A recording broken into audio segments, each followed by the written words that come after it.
Psych, Unit 3, Part 1, Vision. In order to see, our body makes uses of a process called transduction. It is the transforming of one form of energy into another. The electromagnetic spectrum.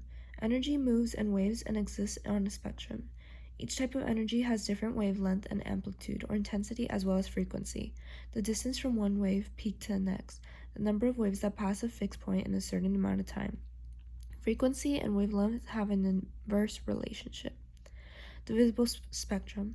The human eye has millions of photoreceptors, cells that transduce light energy into electrochemical energy. Compared to animals, we have fairly limited vision. We can only see what is in the visible spectrum, but other animals can see infrared and even ultraviolet. Structure of the eye. Cornea. It is the outer layer and it covers the front part of the eye. Its convex structure bends light toward the central of the eyeball. Iris. Muscle that adjusts the opening and closing, dilating and constricting in response to brightness to let in more or less light. Pupil. The opening that the iris creates, black part of the center of your eye. Lens. Transparent structure behind the pupil that helps to focus images. Aqueous humor. Chamber in front of the lens that is filled with a watery fluid nourishes the lens. Vitreous humor. Jelly-like fluid that provides nutrients for the lens and support for the retina. Retina. Light-sensitive layer at the back of the eye that contains rods and cones, transmits signals through the optic nerve to the brain. So what is the retina? It contains rods and cones, which are photoreceptor cells. Rods detect black, white, and gray and work in helping you see in dim lighting. Cones are responsible for color vision and function mostly in bright light. Cones are located in and around the fovea, which is the central point of the retina and part of the macula. On area on the retina, there contains structures that help with focus vision.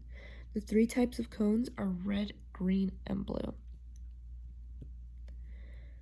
So the featured textures in the visual cortex of your brain, specialized neurons that help us detect certain types of visual stimuli, such as shapes, edges, angles, movement, and lines. The brain takes all the information it receives from feature detectors and makes interpretations that allow us to see what we see. Parallel processing is the ability of the brain to do many things at once.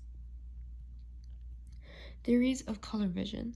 The trichromatic theory. It is eye-centric. It hypothesizes that the three cone types work together to let us perceive a range of colors. Blue and red make purple, and green and red make yellow. Black and white are produced by rods. The color we see depends on the mix of strengths of the cone types that are firing. Opponent process theory. It focuses on the brain rather than the eye.